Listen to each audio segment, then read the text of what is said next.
Good evening and welcome to tonight's lecture on principled leadership.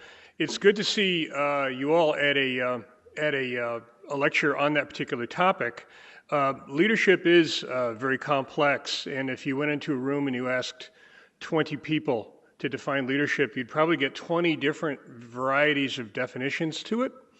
Probably all of them with a bit of a ring of truth, but probably all of them maybe not as complete as they might be. It's a really complex topic, and if your goal in being at Notre Dame and coming to a lecture or coming to a business school is to learn about leadership, then I think you're doing the right thing by coming to a lecture to hear what someone who has proven to be a great leader has to say about that topic. Because, you know, there's a line that I hear very often from students, and they say, well, Professor Conlon, do you think that leaders are born or are they made? And my answer is yes, both. I mean, it's a combination of the two things. And I truly believe that anyone can lead.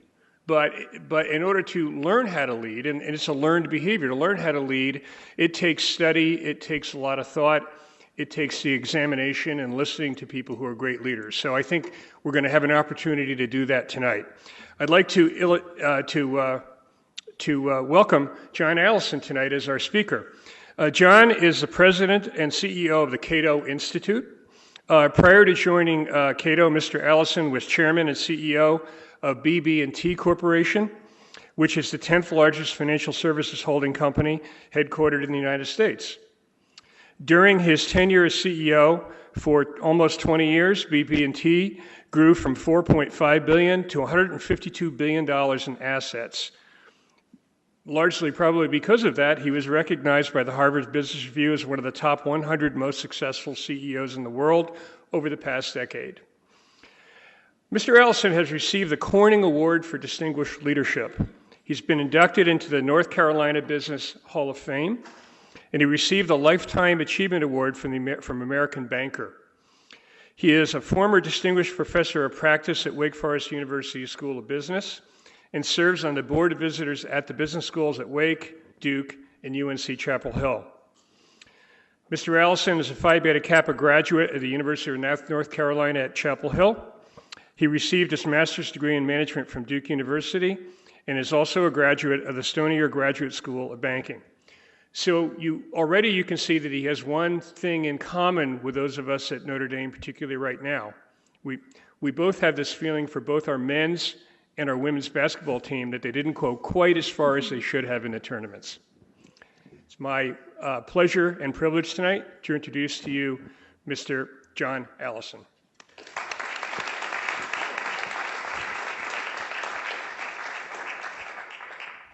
Thank you, and good evening. It's a pleasure to be here. I always enjoy having the opportunity to talk to bright young people who will be future leaders in our society.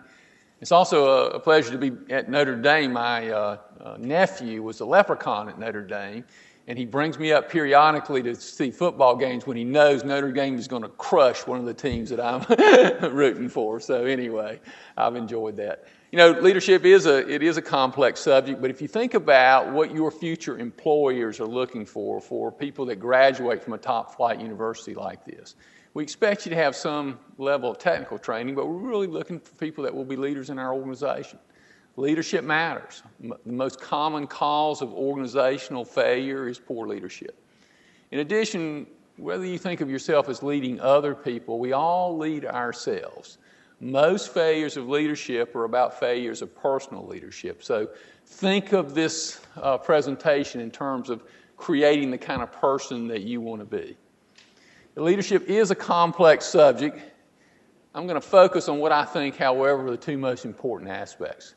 I think the two most important things that leaders do is create a sense of purpose in themselves and in their teams, and develop a set of values, a set of principles by which they turn that purpose into reality. The organizing principle of human action is purpose. We are purpose-directed entities. We've got to go where we're going in order to get there. Organizations, businesses, churches, civic organizations are simply groups of human beings. For organizations to be successful, the people in those organizations must vest in the purpose of the organization. As a concrete example, my company, BB&T, our purpose was expressed in our mission, and we were very much a purpose-directed entity. And our mission was to make the world a better place to live by helping our clients achieve economic success and financial security, by creating a place where our employees could learn, grow, and be fulfilled in their work, by making the communities where we work better places to be, and thereby optimizing the long-term return to our shareholders. We weren't confused. In a free market, our primary fiduciary responsibilities was to our shareholders. We work for our shareholders. However, that is an end. The means to that end is first doing a great job for our clients, because all of our revenues come from our clients. To do a great job for our clients, we've got to have great people, because we're fundamentally in a people business, and I would argue all businesses are fundamentally people business. We've got to create the kind of environment where people want to work for BB&T. And we did that all in the context of our communities, because if our communities don't do well, we won't do well. So we try to run our business in a long-term perspective, do the right thing for clients, employees, and communities, and in that context, create superior rewards for shareholders. Just like an organization needs a sense of purpose, so do you. In fact, one of the most discouraging things I see in life, and this is find this a lot in older people, you talk to somebody and they'll describe their work, and their work is just a burden. Oh, I got to go to work. And if you think about all the time, all the effort, all the energy you spend at work, if work is just a burden, wow, are you missing what life is about? If you're going to have passion and energy in your life, you have to have a sense of purpose in your work. Now, while the content of purpose will vary a lot, I would argue the context is the same for everybody in this room. And I think the context has two components. First, I believe everybody in this room wants to make the world a better place to live. I don't think you'd be here tonight if you didn't want to make the world a better place to live. In fact, I think the vast majority of people want to make the world a better place to live. Not everybody, but most people. Now, there's an interesting thing. There are lots of ways to make the world a better place to live. You don't have to go over to Africa and feed hungry children to make the world a better place to live. Businesses make the world a better place to live. We produce products and services that improve the quality of life. In fact, the primary difference between the quality of life in the United States and in Africa is we have better businesses. Business is noble work. Business is the act of production. If you don't produce something, nobody can give it away. And my observation in life is a whole lot harder to produce it than it is to give it away. Business is noble work. Good doctors, good teachers, good homemakers make the world a better place to live. There are lots of ways to make the world a better place to live, but you need to believe your work is making the better place to live if you can have a sense of purpose. Now, there's a second component of purpose, however, that's equally important and way under-discussed. You need to make the world a better place to live doing something you want to do for you. You have a fundamental right to your own life. And if you were to make the world a better place to live and you didn't enjoy doing it, you will have wasted the most precious thing you have, which is you. And by the way, if you try to make the world a better place to live doing something you don't want to do, the odds are you won't do it very well. So you need to make the world a better place to live doing something you want to do for you. The means by which we accomplish our purpose is a set of values, a set of principles by which we live our lives. You know, I think most people realize that values are important, but many people, I'd argue most people, don't use values effectively.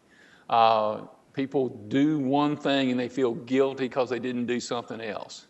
And the reason for that is that most people kind of have a hodgepodge of values that they've developed throughout their lives, and they hadn't really thought about those values. And many people haven't asked what I think is the most basic question: what is the purpose of values? What is the purpose of values?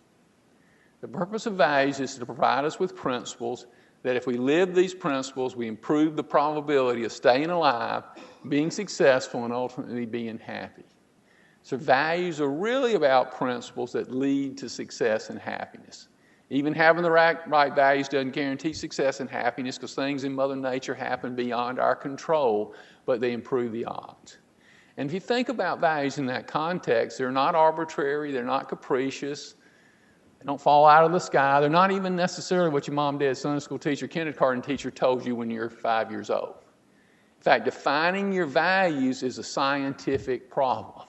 And here's the question: given the laws of nature, Mother Nature, and given human nature, man's nature, what set of principles are going to improve the probability of you being successful and ultimately you being happy? We use 10 core values at BB&T. These are my personal values. As we go through these values, you will see that not only are they non-contradictory, they're integrated. Fail on one, fail on all the others. The first value is reality. What is, is. Baby's born here at the hospital in South Bend, and that baby opens her eyes. And guess what? Mom's here, Dad's here, the doctor's here, the nurse is here, we're here, the trees are here. The baby doesn't get to make it up. In fact, that baby's task in life is to figure out how to stay alive, be successful, and ultimately be happy. At some point, you were that baby. You were born into this world, and you've been trying to figure out how to stay alive, be successful, ultimately be happy. You don't get to make it up. Now, one observation is, while it is almost self-evident that reality just is, most people are in great resistance to that fact. Most people don't want reality to be what it is, which is a very dangerous place to be. In fact, people make three profound mistakes in regards to reality. These are actually epistemological errors. They're actually errors in thinking. But these mistakes have a tremendous impact on the quality of individual lives and the quality of life on the planet. The first mistake we use a metaphor for, wishing something is so does not make it so. It's a metaphor for the ultimate psychological sin, which is the act of evasion. Evasion occurs when you're presented with some piece of information that at some level you know needs to be examined. But you refuse to examine it because it threatens something you want to believe about yourself or you want to believe about the world, so you literally don't hear it. Now, I started my career in banking as a small business lender. Number one reason that small businesses fail, the leader of that business evades. Things are going along fine in the business. Something happens in the economy, something happens at home. He doesn't want to hear about it, runs that business right in the ground. More dramatic example, Citigroup, largest financial institution in the world, hires a group of geniuses, PhDs out of Harvard, MIT, to run their affordable housing business, now subprime lending business. And long before any of us heard about the problems that were going to in the economy that happened in subprime lending, I guarantee you the geniuses in the back room of Citigroup knew something was going wrong. But what did they do? They evaded. Why did they evade? Their company was going to make less money. They were going to make less money, and they ran Citigroup right into the ground. Unfortunately, everybody evades. You evade. Your mom's, dad's, professors, friends have probably told you about some of your evasions. The next time you hear something that you know you should at least think about, have the courage of thinking about it. Being detached from reality is a really bad place to be. Most of the really major mistakes I have seen in life, including made by business leaders, are acts of evasion. Second error is a belief in popularity. Reality is independent of popularity. Year 1600, 99.9% of the people on the planet were certain that the sun goes around the earth. Get up in the morning, sun comes up the east, goes down the west, sun goes around the earth. 1620, Galileo proves that the earth goes around the sun. And the fact that 99% of the people thought the sun went around the earth had no effect on the sun or the earth. Reality is independent of popularity. More recent example, financial services industry. I understand how Citigroup, great big company, got in the subprime lending business. A number of other banks, BB&T's size, got in the subprime lending business, and I got the opportunity to talk to CEOs of some of those banks right before they got fired, and I asked them, why'd you get in the subprime lending business? And they had a dance, but you know what their answer was? Everybody else was doing it. Everybody else was doing it. Have you ever been in a group setting and gone along with the group because everybody else was doing it? Entrepreneurs go against the crowd. They don't do what everybody else is doing. They think independently for themselves. Reality is independent of popularity. The third error, and this is the trickiest error because it's a complex error, is that reality is independent of authority. I guess hopefully not stepping on too many toes. 1620, Galileo publishes his book, proves that the earth goes around the sun. The Pope, who's the intellectual spiritual leader of Western civilization, a very smart, highly educated guy, doesn't like Galileo's book. It threatens his most fundamental beliefs. He puts Galileo under house arrest, tries to destroy every copy of Galileo's book. If you sneak out, lead to Newton, lead to the Industrial Revolution. Guess what? Whether the Pope liked it or not, the earth kept going around the sun. Reality is independent of authority. More recent example, Standard & Poor's, Moody's, and Fitch, the big authorities in the financial services industry. They rate financial instruments. They did a really bad job of rating financial instruments. They rated a lot of things AAA that were F. Because of their poor rating, investors suffered trillions of dollars of losses and millions of jobs were lost. You can be pretty unhappy about Standard & Poor's, Moody's, and Fitch misrating financial instruments, but they were the authority in the financial services industry. My company avoided that problem for a very simple reason. We didn't take Standard & Poor's ratings because they set them, because they were the authority. We looked at the facts, and some of us had been in the banking business in 1990 when we had another real estate correction, and we knew that the losses that they were projecting were a lot less than had happened in 1990, so we chose not to buy those bonds. It is true that you have to rely on authorities to a degree, but you are responsible for evaluating your authorities and be sure that they can prove their arguments. Reality is independent of authority. Second value is reason. Everything that's alive has a method of staying alive. A lion has claws to hunt with, a deer has speed to avoid the hunter. We have the capacity to think. And our capacity to think is literally our only means of survival, success, and happiness, and no shortcuts, no free lunches. In my view, we're very fortunate. The great genius of history, Aristotle, taught us how to think. He did that back in 300 BC. And he said we ought to begin with premises based on the facts. We ought to use induction and deduction to derive conclusions. We ought to integrate those conclusions without contradiction. Fundamental rule of logic is avoid contradiction. And then that conclusion could become a premise for a higher level of thinking. Despite knowing how to think properly for a long period of time, a lot of times we don't think that way, right? That's our means of survival, success, and happiness. That a lot of times we think in a muddled fashion, and if you violate your means of success and happiness, you get a bad outcome, right? It's also interesting how we try to improve our thinking process. We tend to look at higher level thinking. I taught in a graduate MBA program, so I respect higher level thinking. However, the real driver in thinking is premises. Our conclusions almost always naturally follow from our premises. If you're having an argument with somebody about something that matters, the odds are very high you're not arguing about what you think you're arguing about at the top of your mind. You're probably arguing about premises that neither one of you hold consciously. If you build a 20-story building on quicksand, the building's going to fall over. Premises drive conclusions. If you want to improve your thinking, the most powerful thing you can do is objectively look at your premises as an adult. Look at your most fundamental beliefs. Where did you get your most fundamental beliefs? From your mom's, dad's, Sunday school teachers, kindergarten teachers when you were very young. Where did they get their fundamental beliefs? From mom, dad, Sunday school teachers, kindergarten teachers when they were very young. Where did they get their beliefs? From mom, dad, Sunday school teachers, kindergarten teachers when they were very young. So if you think about that set of beliefs, they're pretty primitive. And secondly, they're probably a hodgepodge. You probably have some beliefs that make a lot of sense and some that may not make so much sense. You probably, even if you love your parents, you can probably see things in your parents that keep them from being as happy as they could be.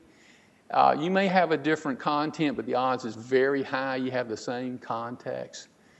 If you want to improve your capacity to think and your capacity to be happy, have the courage to objectively examine your beliefs as an adult. Reject all beliefs which are inconsistent with reality, they can't believe, and reject all contradictions. Contradictions can't exist in reality. When I talk about thinking with the employees of BB&T, I tried to focus on the fact that it wasn't about being a genius. I don't know whether you can or how much you can impact your IQ. Plus, I know a lot of people with high IQs that are pretty crazy. But you can choose to be a disciplined thinker. You can choose to commit yourself to being a lifelong learner. And if you think about a person that's a lifelong learner, they have to have a very active mind. They have to be engaged. And if you look at people that are successful lifelong learners, they ultimately become masters of their field of endeavor. They become really good at what they do. And for your age group, that's very important because you're now competing with 7 billion people on this planet that are a lot closer to us through technology, are a lot better educated and willing to work a lot harder than you than a lot less. So you really need to be good at what you do. You need to achieve mastery. And if you look at people that become masters, that have this commitment to lifelong learning, they read more, they take advantage of educational seminars, but they're particularly effective at learning from life experiences. We are primarily life experience learners. And if you look at people that are particularly effective at learning their life experiences, they do two simple but profound things well. Probably everybody in here can associate with learning from your mistakes. You probably had mistakes that changed your life. However, a lot of times we don't learn from our mistakes, do we? We actually embed them into our personality. You ever do something and say, wow, I did that before and I wish I hadn't done it again, and then you do it again? We often embed our mistakes into our personality. Why do we not learn from our mistakes? Because in order to learn from a mistake, we not only have to admit we made a mistake, but we have to admit the deepest psychological cause of that mistake. And a lot of time we're guilty of that ultimate psychological sin, the act of evasion. If you evade, you cannot learn from your mistakes. Superior experiential learners evade less and therefore learn far more rapidly. The second thing that superior experiential learners know is that life is a constant education if you let it be one. It's a constant education. When I was running BB&T, we had 33 community banks. I'd go visit those banks. I had lunches with our local advisory board members who are business and community leaders. I never had a boring lunch. They were always asking questions. They were always engaged. You could see why they had been successful. Unfortunately, a lot of people live their lives out of focus. They're not paying attention to what's going on. You know, there's this debate about free will. I believe that we have free will, and that the evidence of free will is something that everybody here can observe from a self perspective. The evidence of free will is a set of decisions that you've been making since you were very young, that you literally make every few seconds, and that only you can choose to make. And that set of decisions is a choice to focus your mind or not, to be here or not. And only you can make that decision. And nobody can stay in focus all the time, but you do choose when you are here. In a presentation like this, you should be here. On Friday night, you get to go out of focus, maybe if you want to, but you choose whether you're here or not. One of the interesting things that happens, one way we evade is I'll say something you don't want to hear, and you'll go out of focus. You choose whether you're here or not. Superior experiential learners do two simple things. They evade less and they stay in focus more, which is a huge competitive advantage in life. Third value is independent thinking. Independent thinking means thinking for yourself from the facts of reality. We learn a lot from each other. Teamwork's very important, but we think alone. Our minds are not physically connected. Independent thinking makes two things both possible and necessary: responsibility and creativity. The most important meta-psychological decision you can make is choose to be responsible for yourself. If you view yourself as a victim in any aspect of your life, you give your power away. Because if you're a victim, somebody else has to change to make you happy, and you can't change anybody else. It is true that bad things happen to good people. And it's also true good things happen to bad people. Mother Nature is just Mother Nature. Mother Nature's just Mother Nature. However, you are responsible for doing the best you can with what happens to you. Another interesting observation, something everybody in here knows, but most people are in great resistance to. At least at the level of consciousness, we are all alone. At least at the level of consciousness, we're all alone. Sorry, that's just the way it is. Therefore, only you can be responsible for you. It is not possible for anybody else to be responsible for you. The flip of that's also true. You can't be responsible for anybody else. Classic parental error, classic managerial error. You cannot be responsible for your children. If you try to be responsible for your children, you'll set them up to fail. You are responsible to teach your children to be responsible for themselves. As a manager, you cannot be responsible for your employees, and you see this in a lot of young managers. They try to be responsible for their employees. You cannot be responsible for your employees. If you try to do that, you'll set them and you up to fail. You are responsible to do your absolute best to teach your employees to be responsible for themselves, and if they refuse to learn, get another employee. Creativity. All human progress, by definition, is based on creativity. Unless somebody does something better, which will be different, there can be no progress. Creativity is only possible to an independent thinker, somebody that thinks like the crowd, cannot be innovative, cannot be creative, cannot contribute to human progress. By the way, that's why entrepreneurs are so important. Entrepreneurs, in a certain sense, are responsible for all human progress. They take the ideas of engineers and scientists and turn them into reality. It's why capitalism works and socialism and communism always fails, because socialist and communist systems destroy innovation and destroy creativity, and innovation and creativity are essential for human well-being. You know, it's interesting to look at the issue of creativity. If you talk to many people, they don't view themselves as creative, and they view creativity as some kind of mystical, magical experience. Not so. Creativity is an intellectual activity. It's true that most creativity takes place in the subconscious, but most of your thinking takes place in the subconscious. It's a fairly good analogy. You can think of yourself as a computer programmer. Since you were very young, you've been writing computer programs that you've been stuffing in your brain, and you run on most of those programs. You wrote them, you can change them, but they're your programs. Most of your thinking takes place in your subconscious. Most creativity takes place in your subconscious, but it's you. It's an intellectual activity. If you look at people that are highly creative, it's interesting what defines them. They believe they're capable of being creative, and they believe it is important to be creative. Creativity is the source of all human progress. Productivity exists on two planes. In a free market, profit is a good thing. Profit is simply the difference between the value of what we create and the cost of creating it. The bigger the profit, the better. To be a highly profitable organization must be very efficient. Never apologize for making a profit. Apologize for making a loss. At the individual level, productivity is a gut-level commitment to get the job done. Fundamental psychological difference between high performers and non-performers. I saw this many times over the years. I'd go visit BB&T branches, a home office function. I use a branch because it's simple. I'll go into one of the branches that things aren't going too well, and I'll ask the branch manager, what's the issues here? And I always got pretty much the same story. Those competitors across the street, they're charging too low rates on loans. They're paying too high rates on certificates of deposit. The stoplight out there keeps the customers from getting into my branch. And that home office, if they'd ever fix the computer system, everything would be great.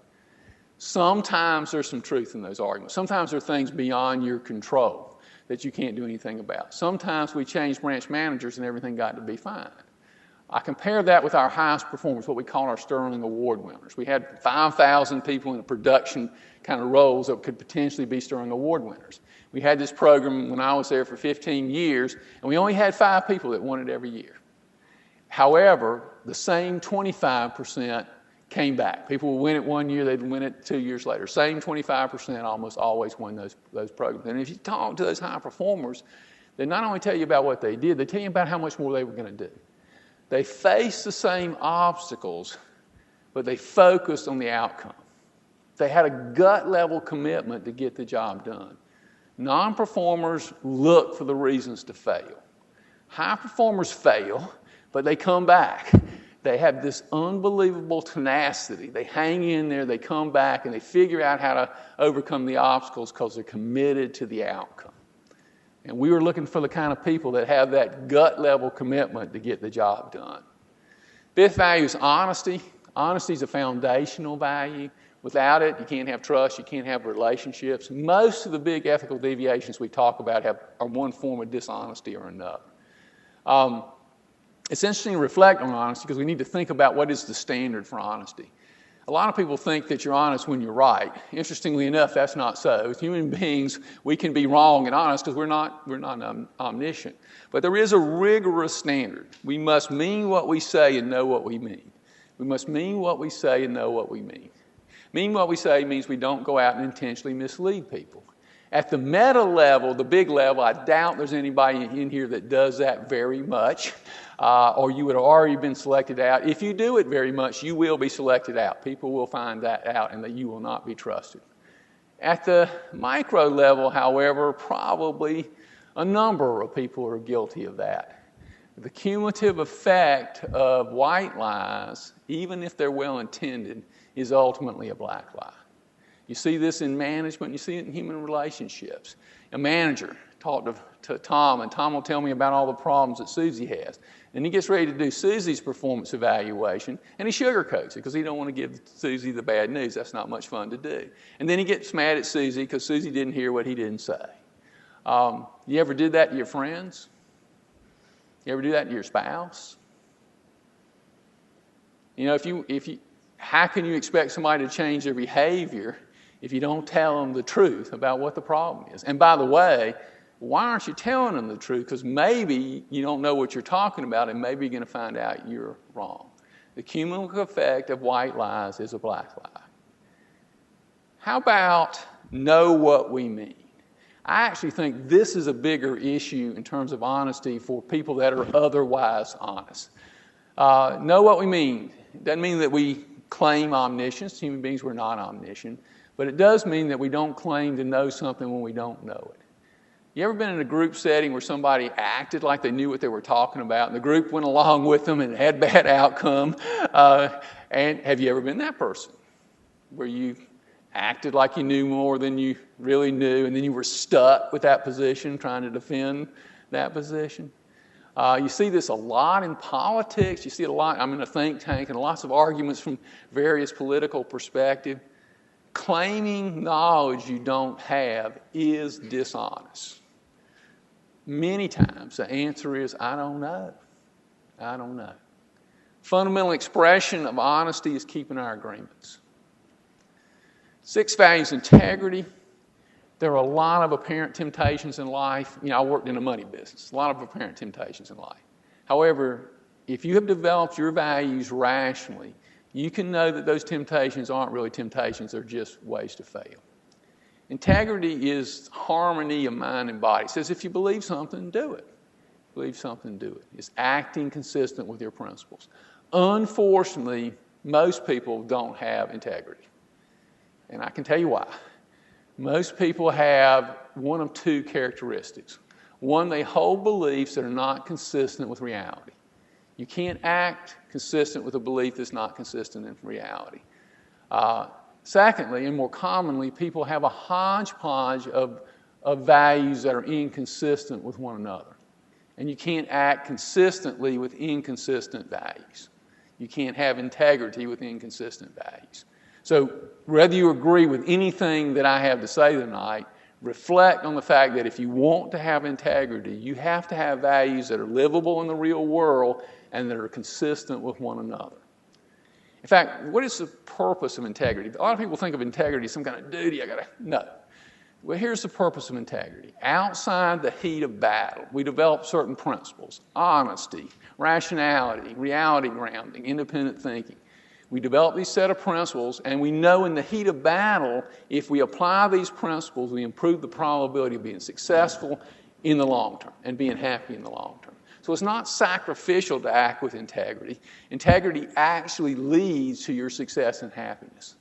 It allows you to apply the principles that improve the odds of being happier and more successful in the long term. Now, there is one challenge, and I think it's particularly challenging in our times. There are things that seem to be better in the short term, may even be better in the short term, that will kill you in the long term, will be very destructive in the long term. And to have integrity, you have to take a long-term perspective on your life.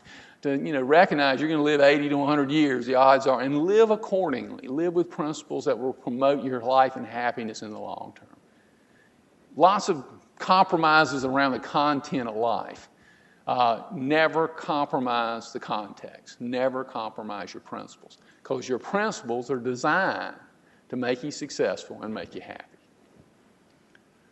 Justice. In human relationships, justice is the number one value. If you ask somebody what they think about their manager, pretty soon they're going to say, well, I think my manager is just, fair, or not. People don't want to work for somebody that under-rewards performance, and they don't want to work for somebody that over-rewards performance, interestingly enough, and they're right to feel that way. In addition, if there's no reward for superior performance, the best people will leave, and we'll be worse off. Equally important, if there's no reward for superior performance, the average person won't be motivated to do better. And a lot of leadership and a lot of management is about getting average people to perform at above average levels. At BB&T, we strongly believe that those that contribute the most should receive the most. We had incentive systems that went all the way down to the tail line. Measuring performance is part art and part science, but the goal was clear. We wanted to be sure that those that contribute the most receive the most. That's justice. Because we believe in justice, I personally consciously reject egalitarianism. In fact, I think egalitarianism is the most singly destructive idea in our society. Egalitarians do not want equal opportunity. They want equal outcome. It is true that everybody should be equal before the law. And it's true that every human being should be treated with dignity and respect because they're a human being. But it is not true that everybody is equal. In fact, everybody in this room is a unique, special individual. That's the good news. We're all different. That's great. We're all unique, special individuals. We're all different. We're not equal, we're different. And that's the good news. At the extreme, Thomas Edison and the Boston Strangler are not equal. They're not equal. Because people are not equal, we do have to judge. We do have to evaluate people. In fact, a lot of leadership is about judging. It's about evaluating other people. We've got to judge a lot of things. Are we wearing the right clothes? Are we driving the right car? Do we have the right kind of friends? Are we working for the right people? Are the right people working for us? Do our children have the right kind of friends? Are we marrying the right person? We do have to judge. We do have to evaluate people because people are different. They're not equal. Because evaluating, because judging people is so important, it's very important how we do it. And there's a proper method for evaluating, for judging other people. We have to judge them as individuals based on their personal merits, based on what matters in that circumstance. So we do have to judge people, but as individuals, based on their personal merits, based on what matters in that circumstance. For that reason, we consciously reject collectivism in all its ugly variations. Collectivists evaluate people by their membership in groups. Forms of collectivism include racism, sexism, communism, socialism, nationalism are all forms of collectivism. What's interesting about collectivists is they're all wrong, right? Because everybody in the group is always different, so they have a 100% error rate. In business, the most common forms of collectivism are racism and sexism. We've made some progress on racism and sexism, but there's still plenty of racists and sexists around. It's interesting to reflect on what motivates racists and sexists. I think what motivates most racists and sexists is low self-esteem. You know, I'm not too good, but my group's better than your group. What racists and sexists fail to realize that goes to a very general principle is that when you evaluate other people for the wrong reasons, bad things happen to you. For example, we have a branch manager. And that branch manager doesn't hire the best person to do the job because they're black, white, male, female, Chinese, any other non-essential reason. What's going to happen? That branch is going to be less successful than it would have been.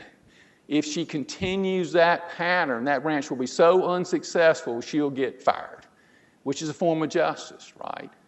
So being a racist or sexist is bad for the person being discriminated against, but it's also bad for the person doing the discrimination. Why is that? Here's the general principle. A means of survival, success, and happiness is our capacity to think rationally. The most important arena in which we think rationally is in our judgment of other people. When we judge other people for the wrong reasons, bad things happen to us. Now, racism and sexism we talk about so much, maybe people are aware of that, but it's a lot more subtle than that. When you judge people by the clothes they wear, by their accents, by their hair, those are poor means of judging. For something like this group, if you fix your future spouse based on how good they look instead of their character, I promise you bad things will happen to you. I promise you. A couple other thoughts about justice. Justice has two legs. Justice requires that we reward superior performance. It's unjust not to reward superior performance. Most people in business get that or they get to go out of business. In society, that seems to be a pretty big issue, but you have to reward superior performance. The other leg of the stool, however, is you have to be willing to deal with non-performance. It's unjust not to deal with non-performance. Non-performers hurt the team, but it's also unfair to the non-performer. I've never met a happy non-performer. Failing to deal with non-performance is a form of injustice. If one of your professors gives you a better grade than you deserve, they've actually done you an injustice because you think you know something you don't know. Final thought about justice. Justice only applies to human action. Mother Nature is neither just nor unjust. Mother Nature just is. And a lot of people spend a lot of time cursing Mother Nature, and that is a waste of time. Eighth value is pride. Aristotle said that pride was the greatest of all virtues because you had to have all the others. You had to be just, honest, have integrity, be a rational, independent thinker. Such pride serves two important roles. It's a psychological reminder to do good and a psychological reward for having done good. I want to give you a little test. Next time you're faced with an ethical decision, which happens more often than you want to reflect, ask yourself this question. Would you tell the people you care about, the people that are valuable in your life, not the newspapers, but the people you care about, what you're going to do and why you're going to do it? If you wouldn't tell the people you care about what you're going to do and why you're going to do it, don't do it. Because you'll know what you did, but more important, you'll know why you did it. And you always want to be able to be proud of you. Ninth value is self-esteem and self-motivation. For this group, I am sure this is the number one issue. At higher levels in organizations like this group has the potential, and most of you will rise to, people almost never fail because they aren't smart enough. And they almost never fail because they aren't well educated enough.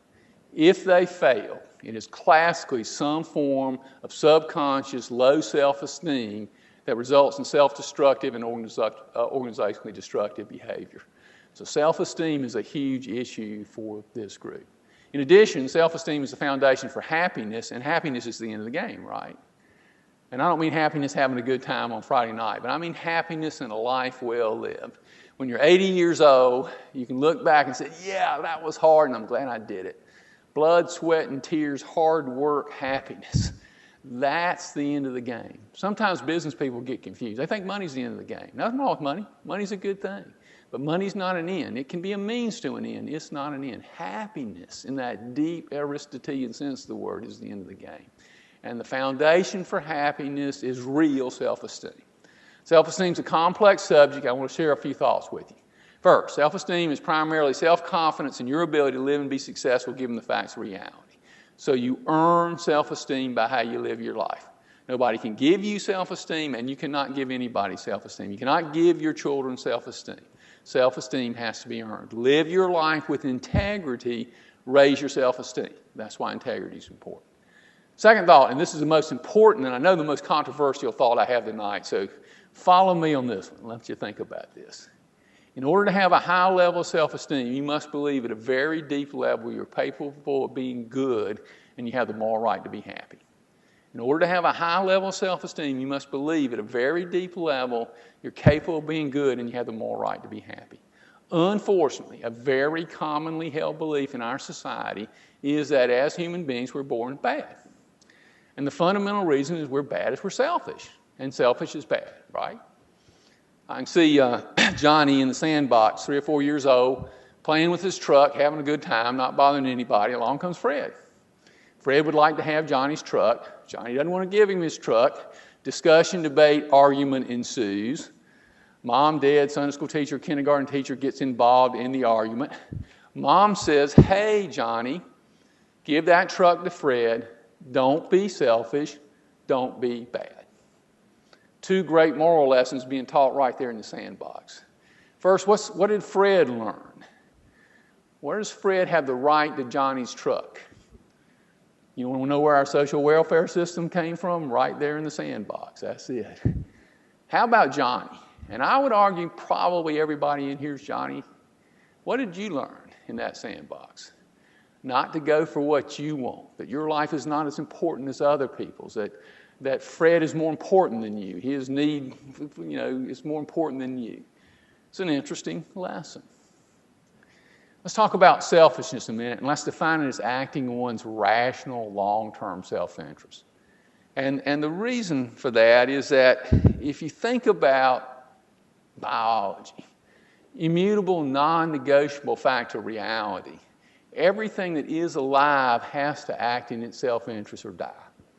A lion has to hunt or starve. A deer has to run from the hunter or be eaten. Trees shade out other trees to get sunlight. Amoeba take chemicals that other amoeba would like to have. Life is, by definition, self-sustaining action. Anything that's alive that quits sustaining its life does what? It dies. To say that man is bad because he's selfish is basically to say we're bad because we're alive. It would be analogous to saying the sun's bad because it's hot, or gravity's bad because it holds us down. The sun should be hot. Gravity should hold us down.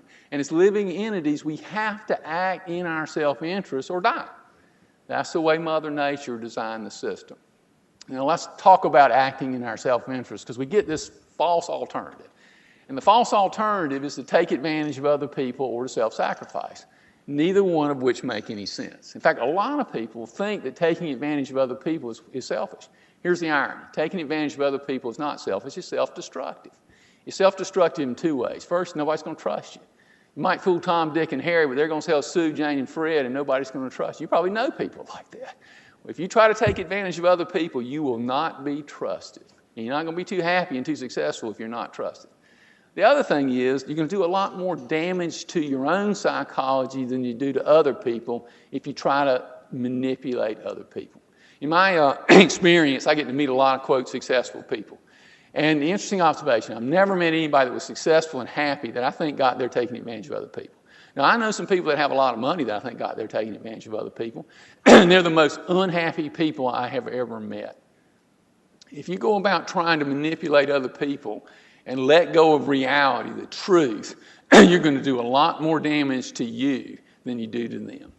Taking advantage of other people is not selfish, it's self-destructive. How about self-sacrifice?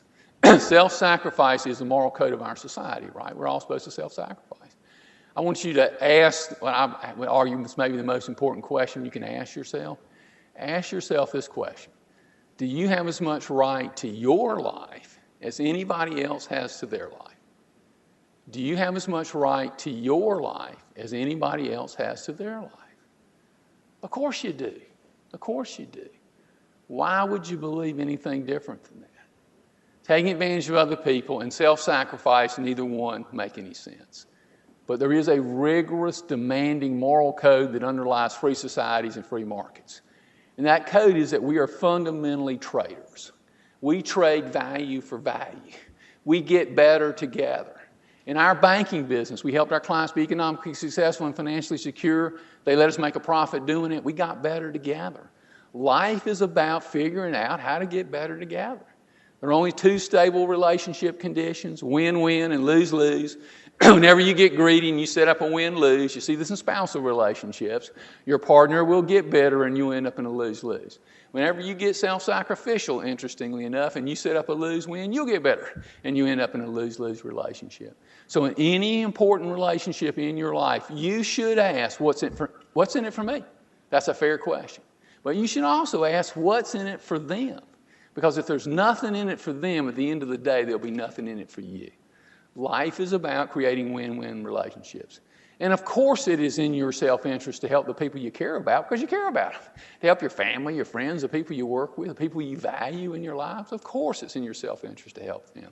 You know, if you have children and love your children, helping your children is not a sacrifice because you love your children. In fact, love is the ultimate expression of selfishness. Now, most people don't get that, but I'll give you an example to think about. You're getting ready to get married, it's your age group, very big event in your life. Your future spouse comes running up to you and says, honey, I am so excited about marrying you. It's the biggest self-sacrifice I've ever made. Not exactly what you want to hear, right?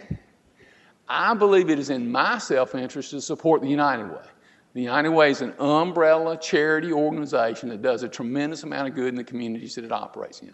I wouldn't want to live in the kind of community that exists if there were no United Way, and I wouldn't want my children to live in that kind of community. So I believe it is in my rational self-interest to support that kind of charitable and many other kinds of charitable organizations. So here's the challenge. A lot of people, when they think about selfish, they see it as taking advantage of other people, and that's actually self-destructive, or they have this kind of linear view of the world, and you see people that operate here. What does really being selfish in the rational self-interest sense require? First, it requires the context. You ask yourself, what kind of world would I like to live in? And what would I enjoy doing helping to create that kind of world? And then you'd have a sense of purpose. You'd take care of your body. You'd exercise. You'd eat properly. You'd take care of your mind. You'd read, think, study. And you'd work hard to create healthy relationships with other human beings who share your values, because that is very important to you as a human being. What if everybody had a sense of purpose, did the best they could to take care of their body, did the best they could to take care of their mind, worked hard to create healthy human relationships with other people? What if everybody acted in their rational self-interest? I would argue 90% of the world's problems would go away. The constant thing you heard is, well, the problem is that people act selfishly. My observation is very few people act in their self-interest.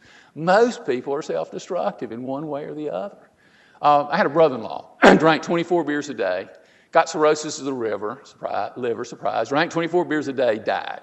People say he was selfish. No, he was self-destructive. Bernie Madoff, the guy that stole billions of dollars from his family and friends for 30 years, can you imagine living your life stealing from everybody that's important to you in your life? The guy said the best day in his life is when he got captured and put in jail. That's not selfish, that's self-destructive. One of the great philosophical observations of the history of man was expressed by Thomas Jefferson in the Declaration of Independence: life, liberty, and the pursuit of happiness. Liberty is obviously very important. I'm in a libertarian organization, but liberty is an older idea. The world-changing idea was the pursuit of happiness. Before Jefferson, before the thinkers of the Enlightenment, everybody existed for somebody else's good. Good of the state, good of the church, good of the king. Nobody existed for their own good. Jefferson said each of us has the moral right to pursue our personal happiness. We're not guaranteed that success, but we have that right. That created the most successful and the most benevolent society in history. And I agree. Each of us has a moral right to the pursuit of our personal happiness. One other thought about self-esteem. In the real world, self-esteem primarily comes from productive work. And the reason for that is you spend a disproportionate amount of your time, effort, and energy at work. And I use productive work in the broadest context. Raising children, very difficult, very productive work. Because work drives self-esteem, that is what makes work so important. Something I said numerous times to the employees of BB&T. It's real important to BB&T that you do your job well, but it's far, far more important to you. It might fool me about how well you do your job, might fool your boss about how well you do your job, but you'll never fool you. If you don't do your work the best you can possibly do it, given your level of skill, given your level of knowledge, you will lower your self-esteem. By the way, as students, your schoolwork is your work. If you don't do your schoolwork the best you can do it, given your level of skill, given your level of knowledge, you will lower your self-esteem even if you get a good grade. Now here's the good news, the flip is true. Do your schoolwork the best you can do it, given your level of skill, given your level of knowledge, and you will raise your self-esteem, which is a lot more important than whether you get a good grade or whether you get more money or whether you get a promotion, because it's about your character. It's about your character. I want to share with you one integrating idea and why I think egalitarianism is such a bad idea. This dates me, but one of my heroes is Michael Jordan. I think Michael Jordan was absolutely a great basketball player and a real inspiration for poor kids. Now, this will surprise you. I am not as good a basketball player as Michael Jordan. There's a serious differential in performance. But what's interesting is I cannot possibly become as good a basketball player as Michael Jordan. I don't care how hard I tried, how hard you tried to help me, I cannot become as good a basketball player as Michael Jordan. You cannot make the average great. You can make the average better. That may be very productive, may be very noble thing to do. You cannot make the average great. However, you can make the great average. By definitions, egalitarians have to be in the business of making the great average. You can easily make Michael Jordan as good a basketball player as me. Just cut his legs off, right? Oh, we would never do that. I don't know. We've been pretty tough on great people throughout history, poisoned Socrates, imprisoned Galileo, burned Joan of Arc. We're more sophisticated now. We do it with a lot of balls and chains. 1% of the taxpayers pay 25% of the taxes. 5% of the taxpayers pay 60% of the taxes, and 50% of the taxpayers pay no taxes. Great way to run a democracy. We do it with lots of government rules and regulations. Interesting observation. When we put balls and chains on great people, we reduce the quality of life for all of us. Thomas Edison not only invented the light bulb, he invented electrical generation. He invented the research laboratory itself. Put balls and chains on great people, reduce the quality of life for all of us, because great people make a disproportionate contribution to human well-being. Now, egalitarians like to argue that they have the moral high ground, because who can argue against everybody being equal? Who can argue against everybody being equal? You know what I think motivates egalitarians? It's the most destructive of all human emotions, and watch it in yourself. It's called envy. It's this kind of hatred for the good for being the good. Very destructive idea. 10th value is teamwork and mutual supportiveness. We want people that have strong personal goals, that think for themselves, but recognize in any organizational context we're in it together. So you got to be a good team player. Good team players do three basic things. First, they do their job well. The most common reason that people fail teams is they fail to do their job well. Probably, I know this happened to me when I was in college. We'd be arbitrarily put in a group of 6 or 7 people, and one of the people in the group wouldn't do anything, and you wanted to hit them on the head with a stick. Classic way that people fail teams, they don't do their own job. Second thing, good team players root for their fellow teammates to be successful. It's an old saying in the South, lie down with dogs, get fleas. The flip of that's true. Spend time with great people, get to be great. Unfortunately, a lot of times we root against our better teammates, don't we? Don't we? Ever been on sports teams and rooted against your fellow teammates, at least in your subconscious? Why do we do that? Envy, very destructive human emotion. Here's an interesting thing. Spend time with great people, get great. Root for your fellow teammates, not for them, for you. It'll make you a better person. Third thing that superior team players do is recognize intellectually how their work impacts the rest of the team. Take a simple example. We have a branch manager. She has to do her job well, but she also has to think about how her work's impacting the tellers in that branch, the customer service person. Is she filling in the expense voucher so somebody in the home office doesn't have to redo her work? Good team players reflect on how their work impacts their team. Those are our 10 core values of BB&T. They're my personal 10 core values. If you go through these values and you think about it, not only are they non-contradictory, they're integrated. Fail on one, fail on all the others. If you're dishonest, you're disconnected from reality, you can't be just, et cetera, et cetera. I would argue they're comprehensive, and this is something for you to reflect at.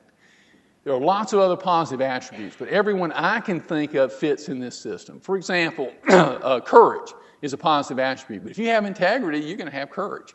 Trustworthiness is a positive attribute. If you're honest, you're trustworthy by definition. Why does that matter? In 10 concepts, you can dramatically improve the probability of making the kind of decisions that promote your life and ultimately your happiness. That is the value in a value system. One of the things that when you talk about reason, people say, well, you're saying emotions aren't important. There's supposed to be this conflict between reason and emotion. Not so. Emotions matter a lot. And by the way, if you're going to be a successful leader, you're going to have some passion. I mean, you can be the smartest person in the room, but if there's no passion and no energy, you're not going to motivate anybody to act, right? Emotions matter. Emotions are important. However, a lot of people are confused about the role of emotions and their fundamental nature. In a certain sense, emotions are like primitive values. They're automated responses we develop largely as children and often in relations to our parents.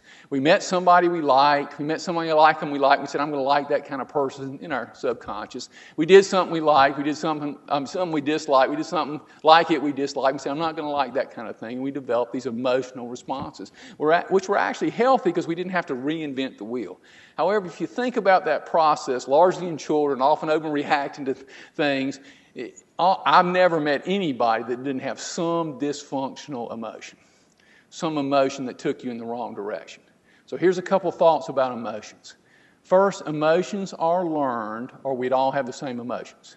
And I guarantee you, every person in this room has different emotions. We may have certain natural emotional propensities, but we learn our emotions. Therefore, you can change your emotions. Changing your emotions is very hard. It takes a lot of courage. It takes a lot of introspection. Several members of the executive management team of BB&T changed their emotions and radically improved their performance. And of course, what you want to be is happy when you should be happy, unhappy when you should be unhappy. A lot of people, when they want to change their emotions, they want to keep themselves, they say they don't want to be unhappy. There are times when you objectively ought to be unhappy. Bad things happen in life. But what you don't want to do, and this is the curse of successful people, is be unhappy when you should be happy. You want your emotions to reinforce the right outcome which your mind would derive. Most important aspect of emotions, however, is emotions are not a means of knowledge. In any conflict between reason and emotion, always pick reason. Because emotions are really just reasons you had when you were young. There's nothing magical or mystical about emotions. For this group, that's particularly important because most of the time, your emotion and your reason are going to line up. If they don't line up, it raises a red flag. And here's what you ought to do. You ought to ask yourself, am I thinking through this properly? Is this the right rational response? If it is, go with your reasons. Now, I know when I was in college, I had several times when my brain told me to do A and my emotions had told me to do B, and I went with my emotions. 40 years later, I'd like to get a couple of those things back. I really wish I hadn't have done them. Another observation. CEOs of large financial institutions that got their companies in trouble, very smart people, highly educated people, had been successful in their businesses 20, 30 years, and then made some very bad mistakes. And the basis of those mistakes were classically acts of evasion where they didn't want to face a fact based often on emotionalism. And the classic emotion is, I want my bit bank to be bigger than yours. I call it a sandbox in motion. Emotions are important. You need passion and energy in your life. You're not going to convince people unless you do it with passion and energy, but emotions are not a means of knowledge. A couple closing thoughts. Excellence in art won by training and habituation. If you want to really have the right set of values, you got to live them. You got to self-discipline. It's just like you're playing a sport. You got to do it every day. Self-discipline yourself. Systematized learning. My favorite book, by the way, is Atlas Shrugged, written by Ayn Rand. If you haven't read it, you ought to read it. Very relevant to what's going on in our society today. Recommended reading. One last thought. I've been in business 40 years. I've seen a lot of people be successful, and I've seen a lot of people fail in that process. A lot of businesses be successful, and a number of businesses fail. Lots of things can matter. Things can happen in life beyond your control. Strategies matter. Having good people on the team matter. But at the end of the day, the single defining characteristic, I believe, for successful, happy people is having the right set of principles and rigorously living those values without compromise. So it's not the complex stuff that gets people in trouble. It's the fundamentals. When you see people that make big mistakes, it's almost always fundamentals. So I know that this group will be principled leaders, and we need you. My generation didn't do a very good job. We need principled leaders to take our society to a higher plane of success and for you personally to achieve your own happiness. Thank you very much.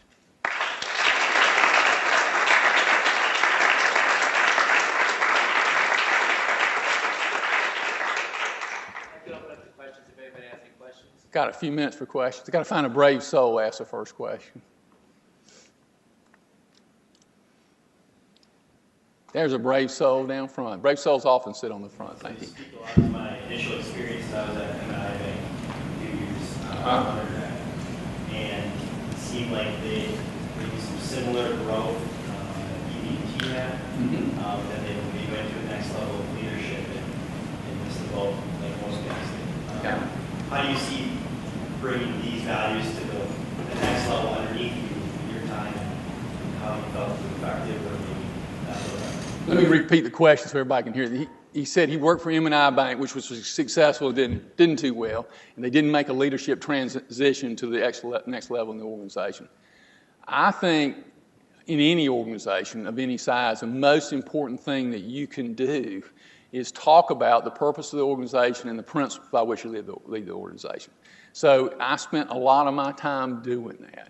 And we had this presentation designed a little differently. I gave to our employees dozens of times. We had quarterly videos that we talked about banking stuff, but we never failed to connect what we were doing with our principles and why it was consistent with our principles. Our performance evaluations, which we did every 6 months, half of it was values and half of it was what you'd call results. My observation, I've never seen anybody that had a performance problem that didn't have a problem related to one of these values. Every time they relate to one of these values. We also BB&T operated its own university. Our whole competitive strategy was to invest more in employees, and because competitive advantage is in the mind, we spent a lot less money on advertising. So we grew our business by word of mouth, and we grew really fast. I don't know if you got those numbers. We had a 20% compound growth rate for 20 years. Moved market share, had better financial returns, went through the financial crisis a lot better than any major financial institution. But we did it by really investing in people, training them, giving them the skills, and giving them the philosophical beliefs. But every training program, even if it was technology, we talked about values and connected it to values. And then finally, we lived our values. And one thing that happens, and you see this in business, they have a bunch of bromides and cliches, and everybody knows it's a lie, right? They know that that's not how we work here. This is a tough value system. When you talk about justice and you say we're going to deal with non-performers got to leave, and we're going to reward superior performance, it's a tough value system in a certain sense, but you can live it. And there's a certain kind of integrity that's involved in living your values and never making exceptions to those values. So most people will test you. They listen to what you say, but they mostly observe what you do. And so we rigorously lived our value system. And when I retired from BB&T, It was very clear, and I had a lot of people tell me this, from the board down to the tellers, that they thought the strength of our organization was a set of principles by which we ran it, and that was what the organization was about. So, and I, you know, when you go out into your first job, even if it's not dramatic, you can do the same thing with smaller teams. You can lead from below, by the way. You know, I wasn't always CEO. You can, and if you have a strong set of beliefs and you rigorously adhere to those beliefs, other people will listen. They'll listen. Got to find another brave soul. Here's a brave soul. Right. So you did a really good job of framing these principles, especially in your role as a banker. When you look at somebody who's trying to implement, I guess, sort of more of a constructivist worldview to sort of change how the system works instead of doing very well in the system, how does your advice change? Okay, repeat the question. The question for everybody can hear was, if you're looking at it from a constructive perspective, changing a system versus creating a system, is that fair? Okay. It's actually harder. I mean, that's an objective fact. You know, I had the advantage, you know, when I started, BB&T was a really small company, and I had the advantage of building it up. I'm now taken over as the CEO of Cato, which is a libertarian think tank. I don't know how many of you know what libertarians are. We believe in very limited government, individual liberty, free markets. And so libertarians tend to be both very rebellious and very independent, so I'm trying to lead a group of cats. So I'm learning this constructivist perspective. I think the way you do it is you keep presenting your ideas without making other people wrong. And when you can, you apply those ideas if they deviate. For example, obviously, if you catch somebody being dishonest, you're merciless on that, and you have to be meticulously honest. You have to be sure. I'm redoing the whole reward system because it's like somebody shot the wall, and I'm going to make sure those that contribute the most get paid the most. Some people will love that because they'll get paid better. Some people won't love it because they'll get paid less. But if you believe in justice, you have to act justly. So my goal is to change the system over time, not by talking everybody into these values, because you got 50, 60-year-old people that got their own values. They're not going to sign up for what I believe. But they will sign up in a different way, I think, because these values make sense. They work in the real world, and if you actually exhibit them in your behavior. And I when I was at BB&T, I started out, it was this farm bank, and it certainly didn't have these values. As I got clear on them, I lived them myself, I didn't try to preach them, I lived them, and I kept getting promoted and influencing other people because they liked them. They were better than the kind of hodgepodge of values we had at BB&T at that time. So if you have the right set of values and you live them yourself, you will influence other people. You can lead sideways and below and change people. You can. Yes, sir. Just addressing kind of the justice and self-esteem aspects we talk about. In terms of diversity and women kind of the top of the glass ceiling that we see in America today, how have you personally kind of addressed that with your own corporation or seen changes? Well, diversity in the sense you talk about is not something I personally value. Ensuring that the best people get the job is something I do value. Now, if you've got organizational obstacles that prevent a female or minority or whatever from getting the best job, then you need to meticulously eliminate those obstacles. And typically there are people that don't act justly, and you need to be sure they don't stay in the kind of positions where they can make decisions you get rid of. In giving anybody an opportunity, you're always taking some risk. And so you have to be willing to give people of all, whatever diversity you want to aim, an opportunity to take risks. Now, in banking, 80% of our employees are female. The vast majority of our officers are female.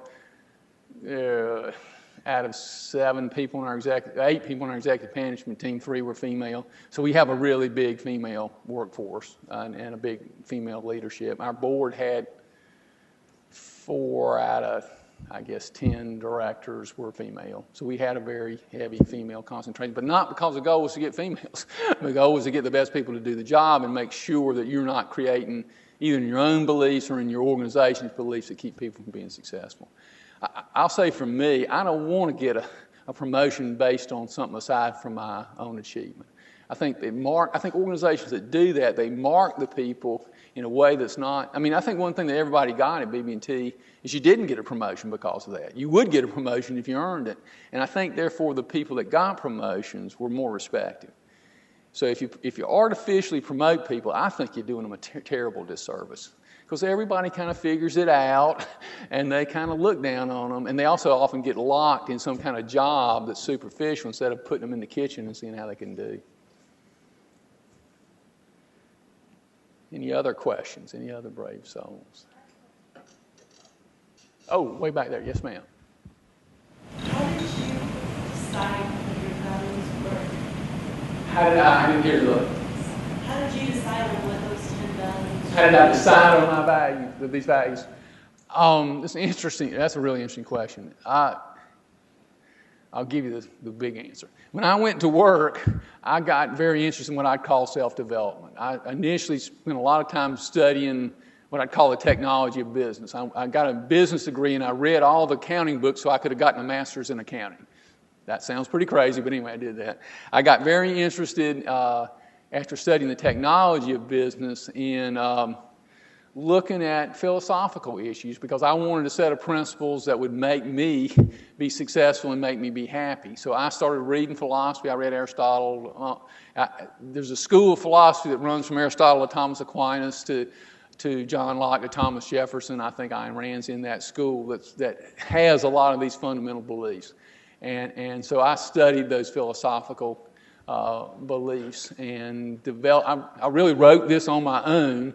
It was, I didn't force it on the organization. I tried to live it for several years, then put it in writing, and then get it approved by our executive management team. But I developed it from my own study of philosophy and and it really wasn't about running BB&T. It was about trying to make myself happier in that regard. By the way, the other thing I did that I got a lot of payback from is personal self-awareness. We bought us a psychological self-development firm. I found that many people, when they think they're logical, aren't logical because they have a subconscious emotional premise that screws up their thinking process. And you have to bring those premises to consciousness to actually think more effectively. So I think you have to develop yourself intellectually, spiritually in the philosophical sense, and then you have to develop yourself psychologically. And classically, a lot of leaders don't go through the self-awareness process because it's pretty painful looking at some of your psychological beliefs and trying to change. I'll give you an example. I have a strong belief, it's nowhere near as strong as it used to be, that I'm not good enough. I suspect a lot of people in here think they're not good enough. The reason I think, this is absolutely not my mother's fault, but this is what happened. I'd get all A's and 1 B, and my mom liked to talk about the B, right? So I never was good enough. Now, not being good enough is not all bad. It's not all bad because it motivates you, but it's not all good either. It keeps you from being very happy because you're not good enough. And you can also be critical of other people because you don't want them to give you the bad news that you're not good enough, right? So I went through a self-awareness process where you can look at all the significant emotional experiences. Like, this is odd, but you remember significant emotional experiences. They're just in your subconscious. You can't get them to consciousness, but you can bring them, I'd call it through a kind of self-hypnosis, back to consciousness. And I experienced my relationship with my mother and how I was reacting to it. And I experienced it was my problem a lot more than hers. But it brought down the energy because I said, well, as an adult, that was a pretty crazy way to react to that. And now I'm still not good enough, but I don't have anywhere near the intensity around that. So I personally think you need to just develop yourself on the intellectual side, the spiritual, psychological side, too, in that regard. Any other brave souls? All right. All right. Well, on behalf of everybody here tonight, I want to thank John for his presentation, and we have a little token of appreciation as well. So thank you, everybody, and let's give John a warm round of applause. Thank you.